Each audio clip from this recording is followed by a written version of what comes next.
మాట్లాడు నా ప్రభువా,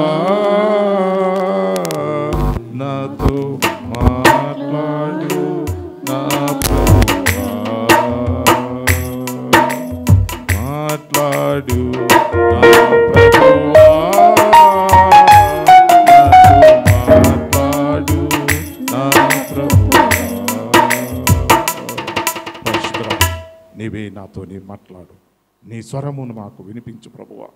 ఏ ఉద్దేశంతోని, ఏ ఆశతోని నీ మందిరంలో మేము వచ్చినాము, మా హృదయాంతరంగమును తెలిసిన దేవా, మీకే స్తోత్రములు చెల్లిస్తున్నాను.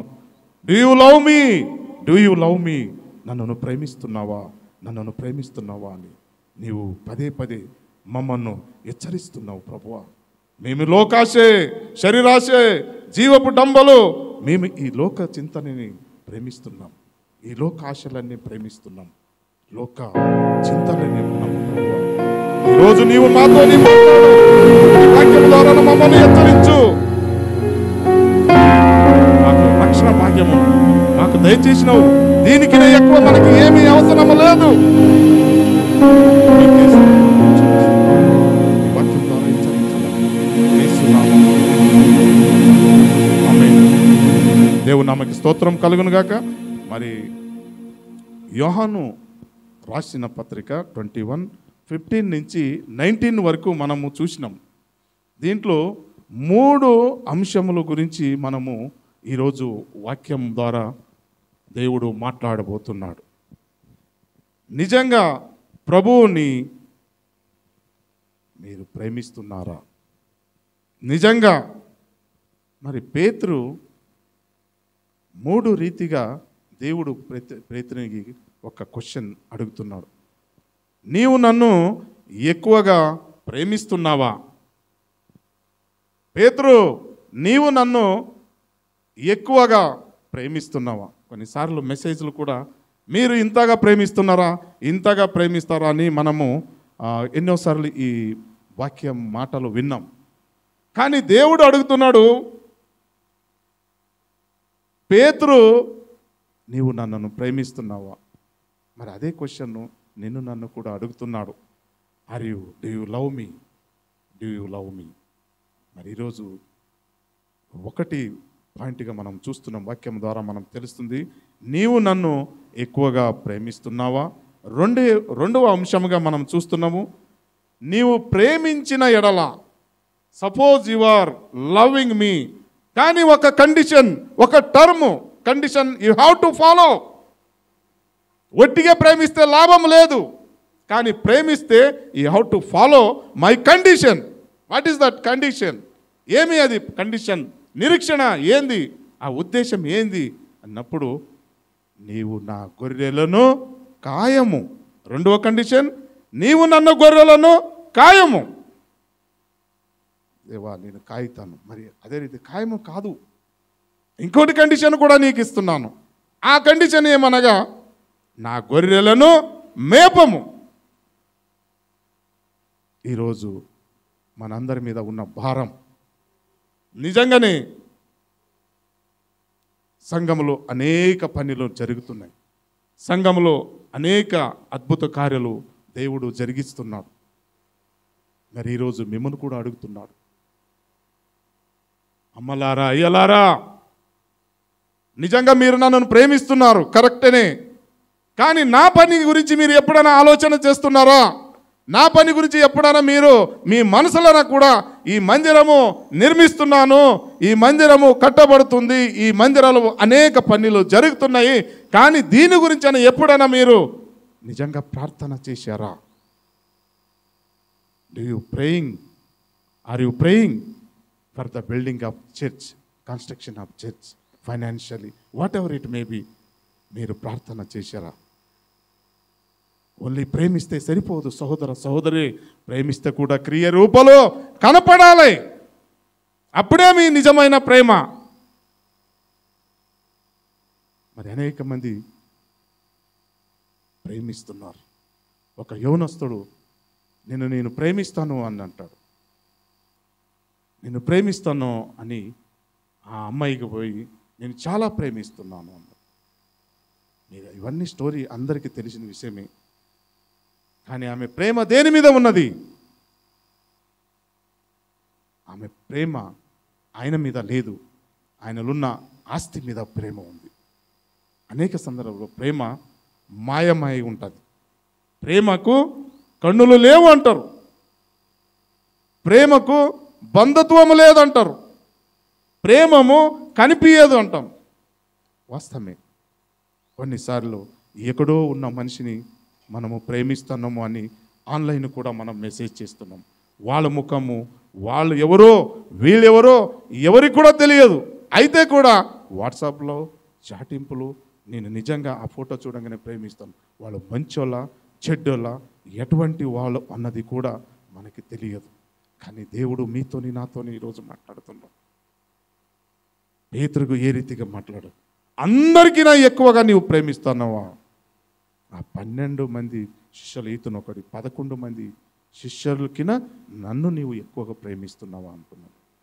ఇదంతా డిస్కషన్ ఆఫ్టర్ ఆయన చనిపోయిన తర్వాత వచ్చి 3వ రోజు వచ్చినప్పుడు అతను వాళ్ళతో మాట్లాడిన ఈ సందేశం ఈరోజు మరి వాక్యం ద్వారా ఒక లూక్ చాప్టర్ 7:47, ఆమె విస్తారముగా ప్రేమించను గనక ఆమె యొక్క విస్తార పాపములు క్షమించబడనని నీతో చెప్తున్నాను. ఎవని కొంచెముగా క్షమించబడను, కంటిన్యూ అన్నా, వాడు కొంచెముగా ప్రేమించి ఎవనికి కొంచెముగా క్షమించబడను, వాడు కొంచెముగా ప్రేమించనని చెప్పి నీ పాపంలో క్షమించబడను. మరి ఈ స్టోరీ ప్రతి ఒక్కరికి తెలిసిన విషయమే. నిజంగా ఆమె చాలా విధవరాలు, చాలా బీద స్థితిలో ఉన్నావా, ఆమె యేసు ప్రభు పాదానికి వచ్చి ఆమె కన్నీరుతోని తన ఎంటికేళ్ళ ద్వారా ఆయన పాదమన్ను కడుగుతూనే ఉన్నది. కడుగుతా ఉన్నప్పుడు ఆమె కన్నీరు ఎవరికి వస్తాయి? నిన్న మనం చూసినాము, ఆడ చనిపోయినప్పుడు మేము చాలా విషయాలు వాళ్ళకి, అమ్మా ఆగమ్మా కన్నీరుకు తుడవద్దు, కానీ కన్నీరు ఆగదు. ఆమె కష్టం ఉన్నారు, వాళ్ళ పిల్లలు, వయసుకి వచ్చిన పిల్లలు ఈ రీతి యాక్సిడెంట్ అయ్యి చనిపోతే వాళ్ళ దుఃఖము ఆగుతలేదు, వాళ్ళ ప్రేమ అట్లా చూపెడుతుంది. కానీ మనం ఏడుస్తామా? మనకి రాదు ఏడు. ఎందుకంటే మేము ఆ పిల్లలను ప్రేమించలేము కాబట్టి మనకి ఆ కన్నీరు రాదు. నిజమైన తల్లి తండ్రికి, వాళ్ళ నిజమైన కుటుంబాలకి వాళ్ళ కన్నీరు వస్తుంది. సహోదర సహోదరు, నిజంగా మీరు దేవుని ప్రేమిస్తున్నారా? నిజంగా యేసు ప్రభును ప్రేమిస్తున్నారా? ప్రేమిస్తున్నారు అంటే మీరు ఆయనను అంటే ఆయన ప్రేమించిన ఎడల మీరు ఖాయం అన్నాను. మరి రెండో విషయం దాన్ని మనం చూస్తాం, ఆమె ఎన్నో విషయాలు బాధతోని, దుఃఖంతోని, కష్టంతోని యేసు పాద దగ్గర వచ్చి ఏడుస్తూ ఈ రీతిగా మరి ఆమె తన పాదాలు కడిగాడు. అప్పుడు అనేక మంది అంటారు, ఏమి మీకు పిచ్చి పట్టిందా? అంత వాల్యుయేబుల్ ఆ ప్రాంతంలో, ఈ జెరూసలేం ఆ ప్రాంతంలో ఎక్కువ మట్టుకు ఈ ఆయిల్ అన్నదే ఎక్కువ ఉంటుంది. ఈ మనం కొట్టుకుంటాం సెంటు, ఆ ఆయిల్ చాలా విలువగలది, ఆ సెంటు చాలా విలువగలగా ఉంటుంది. కాబట్టి ఆమె లేని మనిషి, ఆమెకు చాలా పూర్నెస్ ఉంటే కూడా ఆమె తన ప్రేమను తోర్పరిచింది, తన ప్రేమను తెలియపరిచింది. మరి ఈ కాలంలో మనం ఆ ప్రేమ మనం చూపిస్తున్నామా? సహోదర సోదరి, ఈరోజు దేవుడు మీతోని నాతోని మాట్లాడుతున్నాడు. మరి 1 యోహాను 4:20 ఎవడైనను నేను దేవుని ప్రేమించుతున్నానని చెప్పి తన సహోదరుని ద్వేషించిన ఎడల అతడు అబద్ధికుడాగును. తాను చూచిన తన సహోదరుని ప్రేమింపని వాడు తాను చూడని దేవుని ప్రేమించలేదు. సహోదర సహోదరి, ఈరోజు మీరు కూడా చాలా మట్టికి గ్రహించాలి. ఎన్నోసార్లు నేను ప్రేమిస్తున్నాను అని ఒట్టి అబద్ధ మాటని నేను చెప్పకూడదు, కానీ అనేక సందర్భాల్లో మీరు అబద్ధం ఆడొద్దు. ఏది ఉంటే అవుతుందంటే అయిదన్నాను, కాదంటే కాదు అను. కాలు కిందకు పెట్టుకోమని కృపమని కాలు కిందకు పెట్టు. ఏదైనా ఏమైనా కానీ మనిషి అబద్ధం అన్నది దేవునికి చాలా అది పాపం. ఇది ఎప్పుడు కూడా గుర్తుంచుకోండి. మరి మా సంఘంలో కొంతమందికి మేము ఎన్నో విషయాలు చేసినప్పుడు వాళ్ళు చాలా రీతిగా అన్నీ చేస్తారు, మళ్ళా అబద్ధము చెప్తారు. అన్నా నిన్ను ప్రేమిస్తామంటారు అబద్ధ ప్రేమ.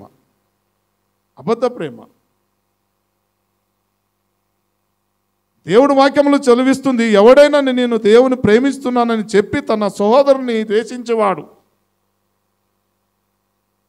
ఎంతమంది ఉన్నాం సహోదరుని ఒట్టిగా నేను చాలా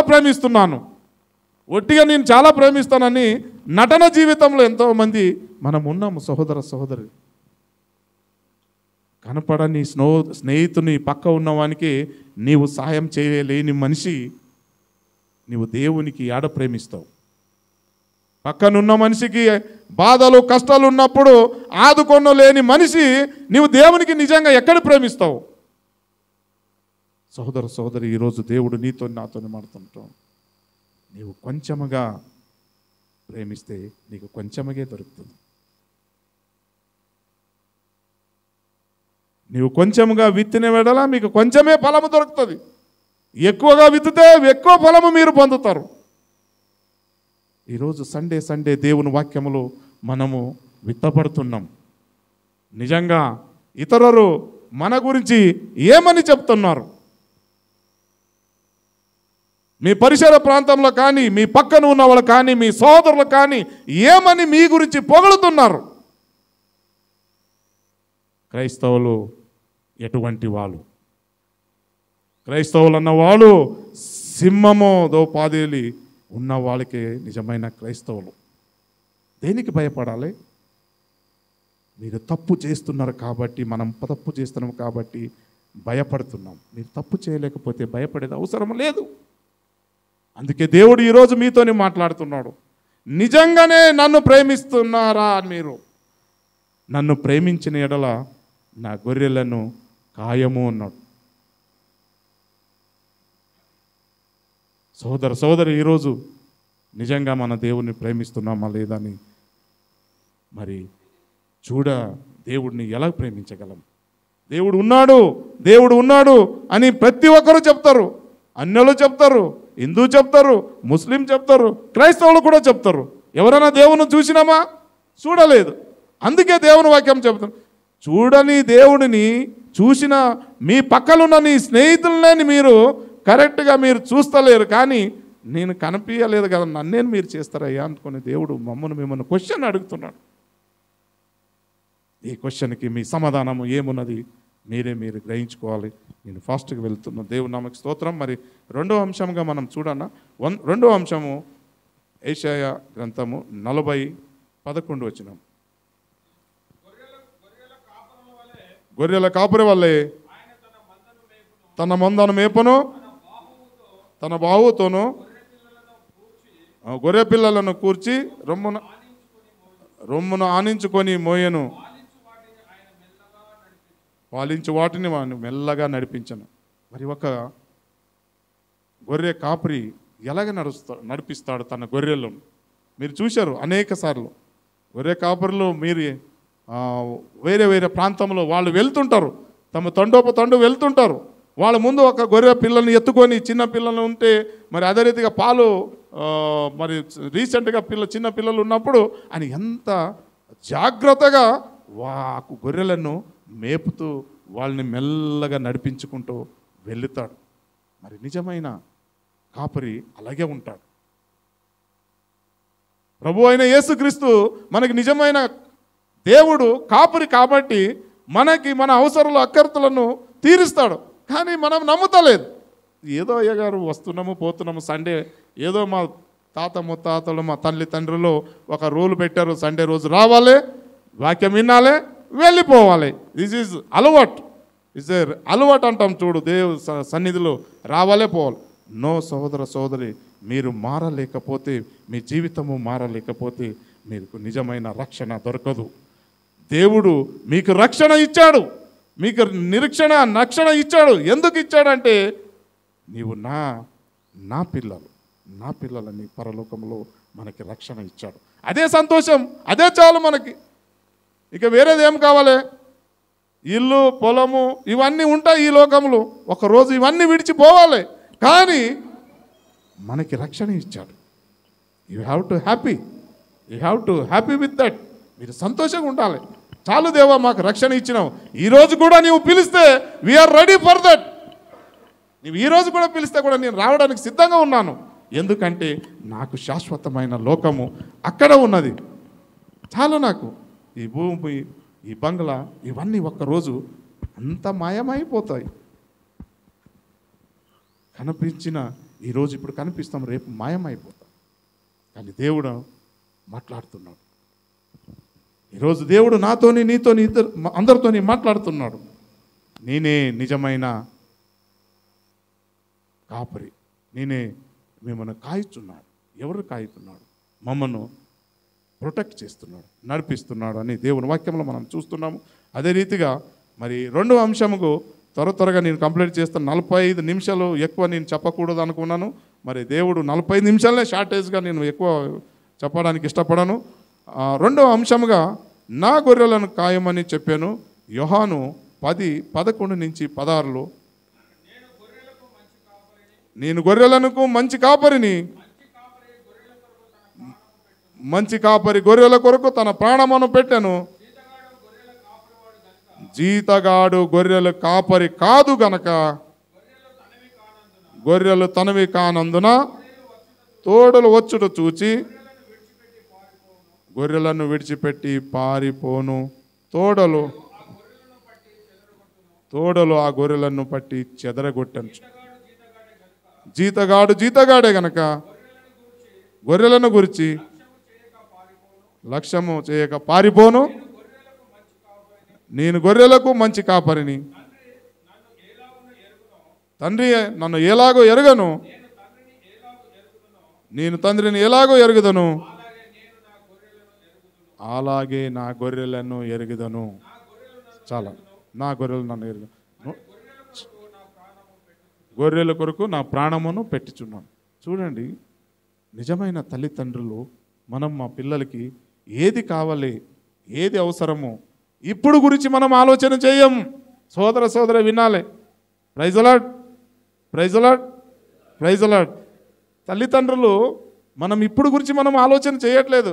మా పిల్లలు సరియైన తోవలు నడుస్తున్నాడా లేదని మనము వాళ్ళ గురించి ఆలోచన చేయక మనము వాళ్ళ గురించి భవిష్యత్తు గురించి ఆలోచన చేసే ఒక ఆలోచన కలిగి ఉంటాం.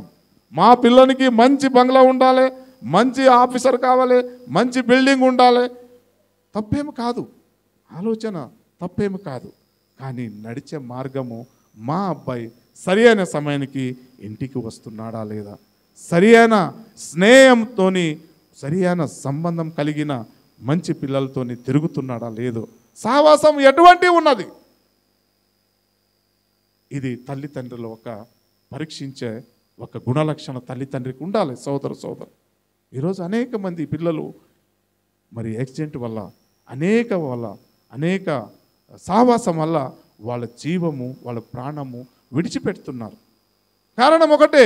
ఆ కారణము తల్లిదండ్రుల బాధలో తెలియదు, కానీ ఆ కుటుంబం బాధలో ఏమో తెలియదు. నేను ఎలాగ చెప్పాను? తల్లిదండ్రుల బాధలు అంటే తల్లిదండ్రుల మాటలు వాళ్ళు వింటలేరు. అయ్యా నేనేం చేయాలి? కొడితే పారిపోతారు. చూడండి ఎటువంటి కాలం వచ్చింది. ఈరోజు దేవుడు నీతోని మాట్లాడుతుంది. నిజంగా నీవు యేసును ప్రేమిస్తున్నావా? నీ తల్లిదండ్రులు ఇక్కడ పక్క ఉన్న వాళ్ళని, నీ అన్నతమ్ముల్ని ప్రేమించలేని మనుషులు మనము కనపడలేని దేవుడిని ఎలాగ ప్రేమించగలం? దేవుణ్ణి కనపడడు అని మనం ప్రేమిస్తున్నామా? కనిపించిన వాళ్ళకైనా సహాయం చేస్తున్నామా? ఈరోజు దేవుడు నాతోని మాట్లాడుతున్నాడు. మరి కాపరి లక్షణం ఏముంటాయి? మరి మనం చూస్తున్నాము, గొర్రెలు గొర్రెలు అంటే ఒక రీతిగా మీరు ఇంకొకటి కూడా అర్థం చేసుకున్నాం. గొర్రెలు అంటే మనం ఈ గొర్రెలు చూస్తున్నాం. ఆ గొర్రెలు కూడా అవి 5 లక్షణాలు గొర్రెలకి వాళ్ళ నుంచి లాభం ఉన్నది. మన ద్వారా ఎవరికైనా లాభం ఉన్నదా లేదా? గొర్రెల ద్వారా 5 రకంగా లాభాలు ఉన్నాయి. అది మాంసము లాభం, దాని మిల్క్ లాభము, దాని వేస్ట్ లాభం, మరి చర్మము లాభం, మరి దాని ప్రతి ఒక్క అవయముల ద్వారా అనేక లాభం ఉన్నాయి. గొర్రెల గురించి ఇంత లాభం ఉన్నప్పుడు వాళ్ళకినా మనకి అతియాగి ఎక్కువ ప్రేమించిన దేవుడు, అన్ని దానికినా ఎక్కువగా ప్రేమించిన దేవుడు మనము ఇతరులకి ఎంతగానో లాభంగా ఉండాలి, ఎంతగా లాభంగా ఉండాలి. ఫలానా వ్యక్తి ఫలానా ఎన్ఎల్సిసి చర్చు మెంబరు ఇటువంటి వాళ్ళకి ఇంతమందికి దానం చేసినాడు, ఇంతమందికి సహాయం చేశాడు, ఇంతమందికి మంచి పని చేస్తున్నాడు. ఇటువంటి పేరు నీకు రావాలి సహోదర సహోదరి, అటువంటి పేరు రావాలి. అప్పుడే నీవు దేవునిని నిజంగా నీవు దేవుని ప్రేమిస్తున్నావు అనలేక నీ గురించి, నా గురించి, నా కుటుంబం గురించి, నా పిల్లల గురించి ఎప్పుడు ఇదే ఆలోచన ఉంటే నువ్వు నిజంగా దేవుడిని ప్రేమించలేవు.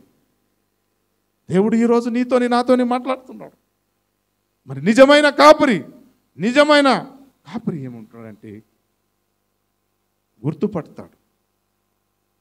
ఏ మందు దొంగ మందు ఉందా, గొర్రె గొర్రె దొంగ ఉన్నదా, మంచిగా ఉన్నదా, ఈ క్యారెక్టర్ ఎలా ఉంది, ఎవరు గుర్తుపడతారు?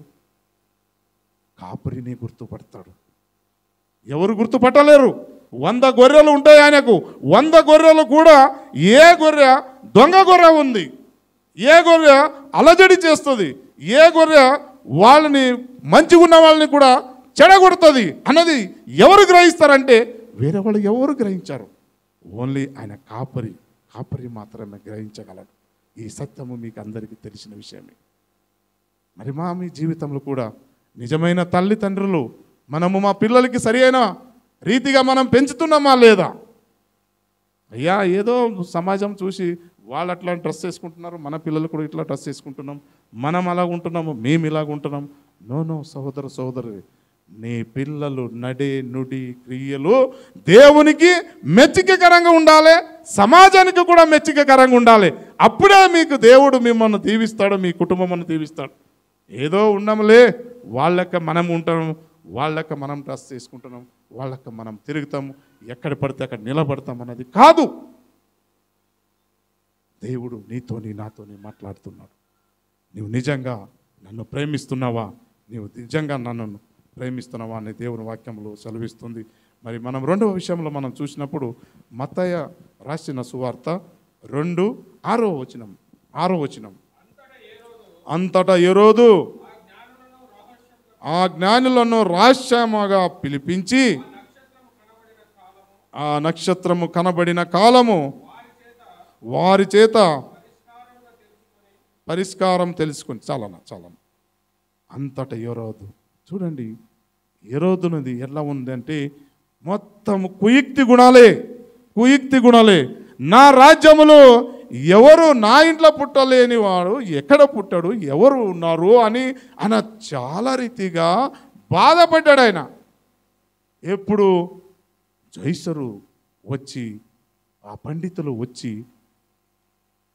హేరోదు రాజుకు పుట్టేవాడు దావీదు కుమారుడు ఇక్కడనే పుట్టానని, నీ ప్రాంతంలో పుట్టాడన్నప్పుడు నాకు తెలియకుండా ఎలాగా అని ఇటువంటి అహంకార భావంతో మరి సంఘంలో అటువంటి ఆలోచన కలిగి ఉన్నామా లేదని గ్రహించాలి. ఏమయ్యా అందరికి చెప్పినారు, అందరికి తెలుసు, నాకు అసలు తెలియలేదు. చాలా సంఘాలు ఇటువంటి ఆలోచన ధోరణ వల్ల సంఘాలు విడిపోతున్నాయి, కుటుంబములు విడిపోతున్నాయి. ఒక్కసారి ఒక అనౌన్స్మెంట్ చేసినప్పుడు అందరూ సమానమే. మరి రాజు ఈ రీతిగా యేసు ప్రభు పుట్టానని విని ఆయన అసహ్యపడాడు. మనం చూస్తున్నాము, ఆయన జోయిసరు వచ్చినప్పటికీ 2 సంవత్సరాలు అయిపోయింది అని. ఇదంతా స్టోరీ మీకు అందరికీ తెలిసిన విషయమే. 2 సంవత్సరాలు అయితే కూడా మనిషిని కక్ష, మనిషిని ద్వేషం, మనిషి దగ్గర ఉన్న కుయుక్తి బుద్ధి ఎంత దారుణంగా ఉంటుంది సహోదర సహోదరి. మీరు చూస్తున్నారు, 2 సంవత్సరాలు ఉన్న పిల్లలందరినీ చంపివేయండి అన్నాడు. చూడండి, ఒక చిన్న విషయంలో ఎన్నో వేల మంది పిల్లలు, 2 సంవత్సరాలు ఉన్న పిల్లలు సర్వనాశనం చేశాడు. ఎవరి గురించి? తన స్వార్థం గురించి. చాలామంది సంఘములో తన స్వార్థం గురించి బతుకుతున్నాం, మన గురించే ఆలోచన చేస్తున్నాం, ఇతరుల గురించి మనం ఆలోచన చేయట్లేదు. సహోదర సోదరి, ఈరోజు దేవుడు నీతోని నాతోని మాట్లాడుతున్నాడు. ఈరోజు దేవుడు నీతోని నాతోని మాట్లాడుతున్నాడు. మరి మనం చూస్తున్నాము, ఒక మిలిటరీలో పని చేస్తున్నాడు. ఒక ఆయన మిలిటరీలో పని చేస్తున్నాడు. మిలిటరీలో పని చేసినప్పుడు ఆయన స్నేహితుడు, ఆయన వెళ్ళినప్పుడు, మిలిటరీ యుద్ధంకి వెళ్ళినప్పుడు ఆయనకు ఒక కాలు, ఒక చెయ్యి, ఒక కన్ను 3 కూడా కోల్పోతాడు. యుద్ధము అంటే మామూలు బార్డర్లు ఉన్నప్పుడు కోల్పోతాడు. మొత్తం 3 శరీరము అంగవికాలుగా అయి ఉంటాడు. ఉన్నప్పుడు మరి ఇంకొకటి స్నేహితుడు ఆయన చెప్తాడు, మా ఊరికి నీ వెళ్ళు, మా మమ్మీ దగ్గర నీ ఉండు అని తన తల్లికి, వేరే ఆయన తల్లికి ఫోన్ చేస్తాడు స్నేహితుని గురించి. అమ్మ, మా స్నేహితుడు వస్తాడు, కొన్ని రోజు మన ఇంట్లోనే ఉండని, ఆయన కొన్ని రోజు మన ఇంట్లోనే ఉండని, ఒక కండిషన్. మరి రాని బెట్ట అనుకుని ఆమె తల్లి సంతోషంగా చెప్పింది. రాని బెట్ట ఏమీ లేదు, నీ దోస్తే కదా, రాని అనుక సంతోషం. అమ్మా, ఒక కండిషన్. ఏం బెట్ట అది కండిషన్ ఏంటంటే, ఆయనకి కన్ను లేదు, కాలు లేదు, చేయి లేదు, 3 ఒక్క సైడు పోయినది, నీవు ఆయనకు సేవ చెయ్యాలి అమ్మా అన్నాడు. సడన్లీ తల్లి చాలా డిసప్పాయింట్ అయిపోయింది. అబ్బా, నా కొడుకుకే నేను సేవ చేయలేని వాడు, నేను ఆయన స్నేహితునికి నేను ఎలాగ సేవ చెయ్యను అని ఆమె చాలా గలిబిలాగి, ఆమె కొడుకుకి ఏమి అనకుండా ఆమె బాధపడి, ఏమీ అనలేదు కొడుకుకి. మళ్ళీ రిటర్న్గా నేను చెయ్యనంటే నా కొడుకు ఏమనుకుంటున్నాడో అని ఒక ఫీలింగ్తోని ఎస్ ఓకే పంపు బేటా అని ఆ మాట చెప్పాడు. చెప్పంగానే సరి అనుకొని కొడుకు ఆ మాట, తల్లి ఎప్పుడు కూడా ఆయన గురించి చాలా బాధపడింది.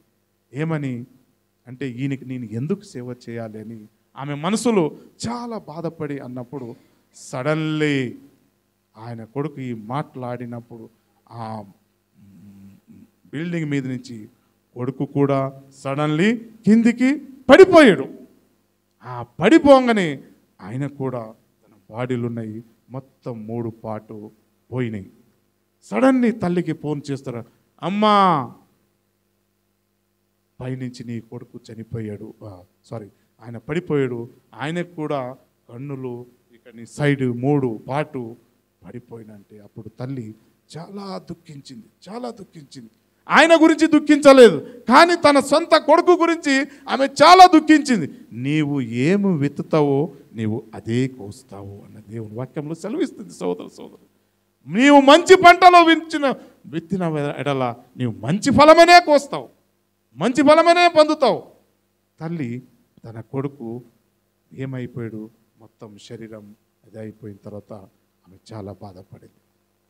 ఈరోజు అనేక సందర్భాలలో మనము నిజంగా మా పిల్లల్ని సరియాగి త్రోవలో నడిపిస్తున్నామా, నిజంగా మనం ప్రేమలో మనం దేవుని ప్రేమిస్తున్నామా అనేది మనకి ఈరోజు దేవుని వాక్యంలో మనతో మాట్లాడుతున్నది. ఇక 3వ అంశంకు వెళ్దాం, ఎందుకంటే సమయం లేదు కాబట్టి తొందరగా. దేవుని నామకి స్తోత్రం. 3వ అంశము, నా గొర్రెలను మేపము.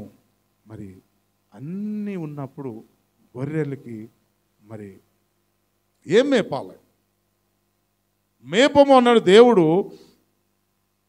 చెప్పినాడు ఏం మేపాలి. మరి ఈ వాక్యములు మనం చూస్తున్నాము. మార్క్ 14:72 వర్సెస్ కొంచెం చదవన్నా. మార్క్ చాప్టర్ 14:72 త్వరగా. వెంటనే రెండవ మారు కోడి కూసెను గనక కోడి 2 మారులు కూయక మునుపు నీవు నన్ను ఎరగనని ముమ్మారు చెప్పేదని యేసు తనతో చెప్పిన మాట పేతురు జ్ఞాపకం తెచ్చు తలపోచు ఏడ్చెను. సహోదరులు, చాలాసార్లు కూడా కొన్నిసార్లు ఇటువంటి సిచ్యువేషన్ మన జీవితంలో జరుగుతుంటాయి. మరి ఎప్పుడు చూస్తున్నాము మార్కు చాప్టర్ 14:17 వెంటనే 2వ మార్కు యేసు బతికి ఉన్నప్పుడు అతను తన శిష్యులందరినీ కలిసినప్పుడు లాస్ట్ ఎండింగ్లో మాట్లాడుతుంటాడు. మరి మనం కూడా చాలాసారి తల్లిదండ్రులు వయసు ఎండింగ్ సందర్భంలో మనం కూడా తాత వాళ్ళ దగ్గర వెళ్ళి అడుగుతాం, తాత నీకేం అవసరం, ఏమన్నా చెప్పు, మా గురించి మీరు ఏమన్నా చెప్పు అని వాళ్ళని అడుగుతుంటాం. వాళ్ళు లాస్ట్ ఆఖరికి ఒక వర్డ్ ఏదని చెప్తే అది నెరవేరుతుంది నిజంగానే. మరి ఆఖరిగా ఇప్పుడు మనం చూస్తున్నాము, లాస్ట్గా మనం చూసినప్పుడు పేతురు నీవు నన్ను ప్రేమిస్తున్నావా ಅಂತ అడిగితాడు. నిజంగానే పాతగా ఆయన జీవించినప్పుడు క్వశ్చన్ అతను కూడా అడుగుతాడు, నేను నా ప్రాణమನ್ನು ఇవ్వడానికి కూడా నేను సిద్ధంగా ఉన్నాను, నా ప్రాణము కూడా ఇవ్వడానికి సిద్ధంగా ఉన్నాను అని. అయితే పేతురు నీవు ప్రాణం ఇయ్యలేవు, కానీ నీవు నన్ను కోడి కుయ్యక మునిపి 3 సారి నన్ను ఎరగను అంటావు సోదరా, నీవు 3 సారి నేను ఎరగను అంటాను. చూడండి ఈరోజు మరి అనేక సార్లు కూడా మనము కూడా ఈ వాక్యం ద్వారా మనకి దేవుడు హెచ్చరిస్తున్నాడు, ఎరగను అని. మనకి ఒక సిచ్యువేషన్ వచ్చింది అనుకోండి, ఒక సిపాయి ఎవరైనా వచ్చి ఇక్కడ బందకు పట్టారనుకో, ఎవరు నిలబడలేము, అందరూ పారిపోతాం, చెప్పలేము. ఎవరన్నా నిలబడచ్చు, ఐఆర్ లెక్కల్లో ఉన్న వాళ్ళు ఎవరన్నా నిలబడచ్చు, మీరు కూడా ఎవరన్నా నిలబడచ్చు. కానీ నిజంగా నీవు ప్రేమిస్తే మాత్రమే నిలబడగలవు, ఒట్టొట్టి ప్రేమతోనే నిలబడలేవు. సహోదరి, ఈరోజు దేవుడు మాట్లాడుతున్నాడు, నిజంగా నన్ను ప్రేమిస్తున్నావా? అవును ప్రభువా, నేను ప్రేమిస్తున్నాను. నిజంగా నీవు నన్ను ప్రేమిస్తలేదు సహోదరా, నువ్వు నిజంగా నన్ను ప్రేమిస్తలేదు, ఒట్టిగా చెప్తున్నావు. నన్ను ముఖం చూసి నన్ను చూసి అని దేవుడు మనసులో అనుకుంటున్నాడు. అతను కూడా మన లెక్కనే, ఎందుకంటే మానవ రూపంలో వచ్చాడు కాబట్టి మన గుణాలు కూడా అతని దగ్గర ఉంటాయి. కాబట్టి నువ్వు నిజంగా నన్ను ప్రేమిస్తలేదయ్యా, నువ్వు పారిపోతావు. నువ్వు నిజంగా నన్ను ప్రేమిస్తలే, నువ్వు పారిపోతావు. నిజంగానే అందరూ పారిపోయారు. కానీ పేతురు మాత్రం దగ్గర నుండి దూరం నుంచి, ఎందుకు అతను ప్రేమిస్తున్నాడు. కొంచెం దూరం నుంచి అతనికి ఏమి చేస్తున్నారు, నా ప్రభువుని ఏమి చేస్తున్నారు, నిజంగా ఆయన ప్రేమిస్తున్నాడు. నా ప్రభువుని ఏం చేస్తున్నారు, ఇతను తీసుకొని వెళ్ళి ఏమన్నా చంపుతారా, కొడతారా ఏమి అని ఆయన వెళ్ళి దగ్గరికి వెళ్ళి చూసినప్పుడు దాంట్లో అనేక మంది 3 టైపుగా, నేను ఎక్కువ మట్టిగా ఎక్స్ప్లెయిన్ చేయలేను, అడుగుతారు, నీవు యేసుతోనే ఉన్నవాడు కదా, నువ్వు యేసుతోనే ఉన్నవాడు కదా అంటున్నాడు. ఇంకొక జాగాలో వెళ్ళినప్పుడు నీవు కూడా యేసుతోనే తిరిగినవాడు కదా, ఇంకొక జాగాలో వెళ్తూ నీవు నిజంగానే నీవు ఆయన శిష్యుడు అంటాడు. 3 సారి మనకు కూడా మన సందర్భంలో అనేక సారి కూడా మనం స్నేహభావాలు వెళ్ళినప్పుడు, నీవు చంద్రశేఖర్ అయ్యగారితో తిరిగినావు కదా, జాన్ సార్తో తిరిగినావు కదా, సామెల అయ్యగారితో తిరిగినావు కదా, అయ్యా మీరు మంచి వాళ్ళతో నీవు తిరిగినప్పుడు నీవు ఎలాగ చెడ్డు కార్యములు చేయగలవు? ఒకరోజు మిమ్మల్ని అడుగుతారు. నీవు మంచి వాళ్ళతోని స్నేహము కలిగినప్పుడు నీ మనసులో ఎటువంటి చెడు ఆలోచన వచ్చింది? వాళ్ళు మంచోళ్ళు కదా, నీవెందుకు మంచి వాళ్ళతోని ఉన్నప్పుడు ఇటువంటి చెడు ఆలోచన నీ దగ్గర వచ్చింది? ఆ రోజు వాళ్ళు కూడా అడిగారు, వాళ్ళు కూడా యేసు ప్రభువును అడిగారు. అడిగినప్పుడు అప్పుడు ఏమన్నాడు? నేను ఎవరో నేను అరియను. చూడండి ఎంత ఈజీగా. అతనితోని తిరిగిన యేసు ప్రభు, అతనితోని సావాసము చేసిన శిష్యులు యేసు ప్రభుతోని తిరిగి ఆయనతోని ఎన్నో అద్భుత కార్యాలు చూసిన వారు, చనిపోయిన వారు లేపాడు.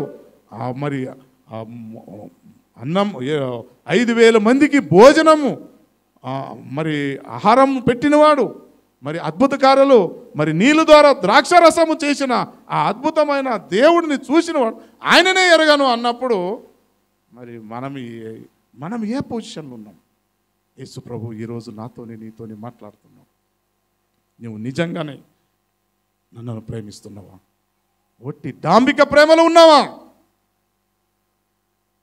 సోదరు ఈరోజు అడుగుతున్నాడు, అయ్యా మా కుటుంబంలో నీవు అన్నీ ఇస్తే ప్రేమిస్తా, నాకు అన్ని సౌలత్ ఇస్తే ప్రేమిస్తా, నాకు కారు ఇస్తే ప్రేమిస్తా, బంగ్లా ఇస్తే ప్రేమిస్తా, అన్నీ ఇస్తే నేను ప్రేమిస్తాను, మరి ఆయనకి ఇచ్చినావు నాకెందుకు ఇవ్వలేవు? ఇటువంటి క్వశ్చన్ మనకు నీకిస్తే, నేను నీకిస్తే నీవు నాకి, వాట్ ఈస్ దిస్? దేవునికే క్వశ్చన్ చేస్తున్నాం మనం. నేను ఈ సంవత్సరాల్లో నీకు 1 లక్ష రూపాయలు నీకు ఇస్తా, నాకు నీవు 10 లక్షలు ఇవ్వాలి అని ఒక కండిషన్ మానవుడు దేవునికి పెడుతున్నాడు. ఇది ఎంత దుర్లభ ఆలోచన సహోదరు. సంతోషంగా ఇచ్చేవానికి దేవుడు ఆశీర్వదిస్తానన్నాడు. ఎవరు సంతోషంగా? నీవు ఆశించొద్దు, ఆయనకు తెలుసు, ఈ సృష్టించిన అతనికి తెలుసు. నీవు విస్తారంగా ఇచ్చినవాడు విస్తారంగా పంట కోయను. ఎందుకు ఇయ్యాలయ్యా అని చెప్పాడు, 1,10,000 ఇద్దాంలే. నో సహోదరి,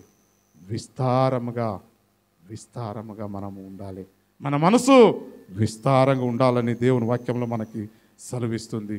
మరి రెండో విషయం మనం చూస్తున్నాము, యోహాను 13:38 వచనం. యోహాను 13:38 వచనం. యేసు నా కొరకు నీ ప్రాణం పెట్టుదువా? ఆయనను ఎరగనని నీవు ముమ్మారు చెప్పు ముందు ఓడి నీతో నిశ్చయముగా చెప్తాను. మరి మన జీవితంలో కూడా ఇప్పుడు మన వాళ్ళ ఎంతోమంది క్రైస్తవులని చెప్పుకొని తిరుగుతున్నాం. రేపు మీ ఇంటికి ఒక రిపోర్టు వస్తుంది, అడుగుతాడు, అయ్యా మీరు క్రిస్టియన్సా? అవునయ్యా క్రిస్టియన్స్. బయటికి క్రిస్టియన్సా, లోపల క్రిస్టియన్సా? నిజంగా యేసు ప్రభువును నమ్ముకున్నవారా, ఒట్టిగా నామకు వస్తానే క్రిస్టియన్సా? మరి మీరు ఎలాంటి సమాధానం చెప్తారో అది మీ మీదనే ఉన్నది సోదరు. ఈరోజు నా వాడు, నేను యేసు ప్రభువును నమ్ముకున్నవాడు, నా తండ్రి యేసు ప్రభు అనలేని వాడు రేపు పరలోకమందు నీవు ఎవడో నాకు కూడా తెలియదు అంటాడు. నీవెవడో నాకు తెలియదు అంటాడు. పరలోక రాజ్యములో నీవు చనిపోయిన తర్వాత నీవు నాకు ఎవరో తెలియదు. మరి ఆ ఒక పరిస్థితి తెచ్చుకుంటున్నారా? ఇప్పుడే సొంత రక్షకుని అంగీకరించి నేను క్రైస్తవుడు, మరణానికి ఆయన సిద్ధమే, ప్రాణం ఇవ్వడానికి కూడా సిద్ధమే అని ఒక యుద్ధ పోరుడు లెక్క మీరు నిలబడుతున్నారా అనేది ఈరోజు దేవుడు నన్ను అడుగుతున్నాడు. సహోదరు ఈరోజు దేవుడు మాట్లాడుతున్నాడు. మరి యోబు చాప్టర్ 31:4 ఆయన నా ప్రవర్తన నెరుగును కదా, నా అడుగు జాడలన్నిటినీ లెక్కించును కదా అని దేవుడు, ఆయన నా ప్రవర్తన ఎరుగును కదా, నా అడుగు జాడలన్నిటినీ లెక్కించును కదా. సహోదరి మనం అనుకుంటున్నాం, మమ్మల్ని ఎవరు చూస్తారయ్యా, మమ్మల్ని ఎవరు చూస్తారు, మేము ఏమి చేస్తే కూడా అది సరి అయినదే అని నిర్ణయించుకుంటున్నాం.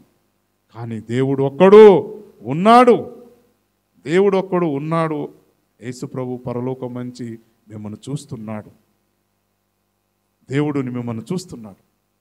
మీరు ప్రార్థన, మీరు ఏమి అడుగుతున్నారు, ప్రతి ఒక్కటి కూడా లెక్కించబడి ఉన్నది అని దేవుని వాక్యంలో ఉన్నది. మీరు ఏమి ప్రార్థన చేస్తున్నారో ప్రతి ఒక్కటి బైబిల్లో ఉన్నది. లెక్కించబడి ఉన్నది. మనం ఏదో ఒట్టిగా ప్రార్థన చేస్తాం, వెళ్ళిపోతాం, కానీ అది మీరు ఏమి చెప్పారో అదంతా లెక్కించబడి ఉన్నదని దేవుని వాక్యంలో మనం తెలియజేస్తుంది. మీరు ఎలాగున్నారు, ఎక్కడి నడుస్తున్నారు, ఏం ఆలోచన కలిగి ఉన్నారు, దేవుడు ప్రతి ఒక్కటి ఎరిగిన తండ్రి ఉన్నాడు. Because of is a good shepherd. ఈయన మంచి ఏమున్నాడు, షెపర్డ్, కురుబను ఉన్నాడు, ಕಾಪರಿ ಉನ್ನಾಡು. ಸಾರಿ, ಕನ್ನಡದಲ್ಲಿ ಕುರುಬನು ಅಂటారు, ಕನ್ನಡದಲ್ಲಿ ಒಳ್ಳೆ ಕುರುಬನು. నేనే ఒళ్ళే కురుబను, ఐఎమ్ ద గుడ్ షెపర్డ్. మరి షెపర్డ్కి అన్నీ తెలిసి ఉంటుంది, షెపర్డ్కు మొత్తం తెలిసి ఉంటుంది. ఈ గొర్రె జ్వరం వచ్చిందా, ఈ గొర్రె మంచి మేత తింటుందా, ఈ గొర్రె ఎటువంటి ఉన్నది గుణలక్షణం ఉన్నాయి, షెపర్డ్కి తెలిసే ఉంటుంది. మరి ఈరోజు దేవుడు మా ఆలోచన, మా తలంపు దేవుడు తెలిసి ఉన్నది అని ఈరోజు దేవుడు మీతో మాట్లాడుతున్నాడు. మరి రెండో విషయం, మనం మూడో విషయంలో వచ్చినాము. లాస్ట్గా మనం ఎక్కువ సమయం తీసుకోకూడదు అనుకున్నాం. మత్తయి 25:40లో అందుకు రాజు మిక్కిలి అల్పులైన ఈ సహోదరులు మీరు చేసితిరి కనుక నాకు చేసితిరని నిశ్చయముగా మీతో చెప్పుచున్నాను వారితో నేను. సహోదరులు, ఎంతోమందికి అవసరతలు ఉన్నాయి, ఎంతోమందికి అక్కర్లు ఉన్నాయి. దేవుడు మనకి అన్నీ ఇచ్చాడు. ఇచ్చిన వాళ్ళు ఇతరులకి మనం సాయం చేసే గుణము ఉండాలి. ఆ గుణం ఉన్నప్పుడే మీరు అభివృద్ధి పొందుతారు, మీ సంఘం అభివృద్ధి పొందుతారు, మీ కుటుంబం అభివృద్ధి పొందుతారు, సమాజం కూడా అభివృద్ధి పొందుతుంది. చాలయ్యా నేనొక్కడే బాగా ఉంటే చాలు, నా దగ్గర ఉన్న ఇన్ని కోట్లు నేను తిని నా పిల్లలు తిని హ్యాపీగా ఉండదు. ఆ ఒక్క ఉద్దేశం ఉండకూడదు. సోదరు దేవుని వాక్యంలో సెలవిస్తుంది ఏమని అనగా, మిక్కిలి అల్పాయనకు ఎవరు లేని వాళ్ళు ఉంటారు. దేవుడు ప్రార్థన ఎవరిది వింటాడు? దేవుడు ప్రార్థన ఎవరు ఉంటారు? దిక్కులేని వాళ్ళని, దరిద్రులకి, విడవరాలని, తల్లిదండ్రులు లేని వాళ్ళు, వాళ్ళే నిజమైన వాళ్ళ ప్రార్థనే. వాళ్ళకి మీరు చేస్తే నేను మీ ప్రార్థనను వింటానంటాడు. దిక్కు లేని వాళ్ళని, విధవరాలని, మరి తల్లిదండ్రులు లేని వాళ్ళ పిల్లలకి మీరు సహాయం చేయండి, ఉదారంగా ఇవ్వండి. దేవుడు మీకు ఉదారంగా ఇచ్చాడు. మీరు హాస్పిటల్కి వెళ్తే తెలుస్తుంది ఏమున్నది బాధలు అనేది. మీకు అన్ని ఆరోగ్యము మంచి దేవుడు ఇచ్చాడు, సరైన సమయానికి ఆహారం ఇచ్చాడు, సరైన సమయానికి మీకు అన్ని బట్టలు ఇచ్చాడు, మీకు ఏది కావాలో అన్ని కోరిందంతా దేవుడు ఇస్తున్నాడు. అదే హాస్పిటల్కి వెళ్ళి చూడండి, లక్షలు ఖర్చు పెడుతున్నారు, కానీ వాళ్ళ ఆరోగ్యము బాగలేదు, వాళ్ళ జీవితము బాగలేదు, వాళ్ళు ఎప్పుడు ఏడిపే ఉన్నారు, మంచం మీద ఏడుస్తున్నారు, ఎన్నో బాధలు పడుతున్నారు. సోదరు ఈరోజు మీకు ఇంత ఆరోగ్యము ఇచ్చాడంటే ఆయన దేవుని కృప. ఆయన మిమ్మల్ని కాపాడుతున్నాడు. ఆయన ఈజ్ ద మంచి షెపర్డ్. అందుకోసమే మీరు హ్యాపీగా ఉన్నారు. ఒక్క నిమిషము ఆయన చెయ్యి వదిలితే మీరు యాక్సిడెంట్ అయి చచ్చిపోవచ్చు. ఒక్క నిమిషములు మీరు చెయ్యి విడిచితే ఏదైనా కావచ్చు. సోదరు ఈరోజు దేవుడు నీతోని నాతోని మాట్లాడుతున్నాడు. Jesus is the good shepherd. యేసు ప్రభు మంచి కాపరి. నీవు కాపరి తనము ఉన్నప్పుడు నీ గొర్రెలను నీవు మేపము అన్నాడు. మేపం అంటే ఉద్దేశం ఏంది? అందరినీ మనము చూసుకొని పోవాలి, అందరి అవసరాల అక్కర్తలను తీర్చాలి, అందరి అవసర అక్కర్లను మనము ప్రయత్నం చేయాలి. అప్పుడే నీవు నిజమైన సేవకుడు అని అనుభవిస్తావు. ఈరోజు దేవుడు నాతోని నీతోని 3 పాయింట్ మాట్లాడుతున్నాడు. నిజంగా సోదరి, నీవు యేసు ప్రభువును ప్రేమిస్తున్నావా? నిజంగా నీవు యేసు ప్రభువును సొంత రక్షకనాగి అంగీకరించినవా? నిజంగా మీరు ఆయన రక్షణలో మేము ఉన్నామని బలమైన నమ్మకంతో మనం ఉన్నామా? ఈరోజు మిమ్మల్ని మేము పరీక్షించుకోవాలి. అనేక మంది అన్యజనులకి రక్షణ భాగ్యం లేదు. సోదరి కన్నీరు ప్రార్థన చేయాలి, వాళ్ళు కూడా రక్షణలు రావాలి, వాళ్ళు కూడా రక్షణ భాగ్యం పొందాలి. ఈరోజు దేవుడు మాతోని మీతోని మాట్లాడుతున్నాడు. మరి దేవుడు మిమ్మల్ని అడుగుతున్నాడు. Is asking you. దేవుడు మిమ్మల్ని అడుగుతున్నాడు, ఏమని అడుగుతున్నాడు? మరి మత్తయి చాప్టర్ 5:46లో అడుగుతున్నాడు, మీరు మిమ్మల్ని ప్రేమించిన వారై, చదవండి, మిమ్మల్ని ప్రేమించు వారిని ప్రేమించినలా మీకేమి ఫలము కలుగును? సుంకరులు అలాగను చేయుచున్నారు కదా. మీ సహోదరులకు వందనాము చెల్లించిన ఎడల మీరు ఎక్కువ చేయించదేమో. చాలమ్మా, చాలు, థ్యాంక్ యూ సిస్టర్. చూడండి, మీరు మిమ్మల్ని ప్రేమించే వారిని ప్రేమించిన ఎడల, ఎస్, మనము మా కొడుకు నేను ప్రేమించలేకపోతే మీరు అందరూ ప్రేమిస్తాను అంటారు. దాంట్లో ఏం కొత్తగా ఏం లేదు. ఇప్పుడు నా కొడుకుని నేను ప్రేమిస్తాను, నేను ప్రేమించలేను అంటే కూడా మీరేమంటారు? ఆయన పిచ్చాడు ఉన్నాడు, ఆయన ప్రేమిస్తలేదు అంటారు మీరు. సహజమే. నేను నిజంగానే ఆయన ప్రేమిస్తున్నాను, నేను ప్రేమించలేకపోతే నేను అబద్ధికుని అవుతాను. ఈరోజు దేవుడు నాతోని నీతోని మాట్లాడుతున్నాడు. సహోదర సహోదరి, మీరు నిజంగానే మీరు దేవునిని ప్రేమిస్తున్నారా? మీ పక్కలున్న మీ స్నేహితులను ప్రేమిస్తున్నారా? మీరు ప్రేమించిన ఎడల మీరు బహుగా ఫలమును పొందుతారు అన్నది దేవుడు ఆస్కుడు. దేవుడు అడుగుతున్నాడు, మిమ్మల్ని అడుగుతున్నాడు, నన్ను అడుగుతున్నాడు, క్వశ్చన్ పెట్టినాడు. ఏమని? నువ్వు నిజంగా నన్ను ప్రేమిస్తున్నావు? నన్ను ప్రేమిస్తే నా గొర్రెలను కాయము, నన్ను నీవు ప్రేమిస్తే నా గొర్రెలను నీవు మేపము. మరి మూడోదాగి, నన్ను ప్రేమిస్తే నీవు ఏం చేయాలి? నీ పక్క ఉన్న వాళ్ళు, నీ సహోదరులను కూడా నీవు ప్రేమించము. నీ కొడుకులు, నీ పిల్లలు ప్రేమించేది కామన్ థింగ్, కానీ నీ పక్కను కూడా నీవు ప్రేమించలేకపోతే వాట్ ఈస్ ద యూస్? నిన్ను వల్లే నిన్నెరవేనను ప్రేమించు అని దేవుని వాక్యం సెలవిస్తుంది. కానీ మనం ఆడ ప్రేమిస్తున్నాం. సహోదర సహోదరి, ఒకరు చూస్తే ఒకరు ఓర్పు లేదు, ఒకరు చూస్తే ఒకరి కోపము, ఒకరు చూస్తే ఒకరు ద్వేషం, ఒకరు చూస్తే ఒకరికి అసూయ, ఒకరు చూస్తే ఒకరు నింద. ఇవన్నీ మన నరనాడులు కూడా ఏమవుతున్నాయంటే గలిబిలి లేపుతున్నాయి. ఇవన్నీ విడిచిపెట్టాలంటే ఓన్లీ ఒకటే మార్గము, యేసు ప్రభు నన్ను సొంత రక్షకునిగాగి when you are received then only you are changing your life, otherwise no will be change. మీరు ఎప్పుడు, అందుకే దేవుని వాక్యంలో నేనే మార్గము, నేనే సత్యము, నేనే జీవం అంటున్నాడు. ఆయన నమ్మితే తప్ప మీరు ఏ మార్గంలో వెళ్తే కూడా మీకు నిత్య రక్షణ లేదు అని మరి దేవుడు వాక్యంలో మనకి సెలవిస్తుంది. రెండో విషయంగా మనం చూస్తున్నాం, అంటే బైబిల్ 135 సారి ఈజ్ ఆస్క్డ్, దేవుడు మిమ్మల్ని అడుగుతున్నాడు, నిజంగానే మీరు నన్ను ప్రేమిస్తున్నారా అని 135 సార్లు క్వశ్చన్ మిమ్మల్ని అడుగుతున్నాడు. మత్తయి చాప్టర్ 18:11-14.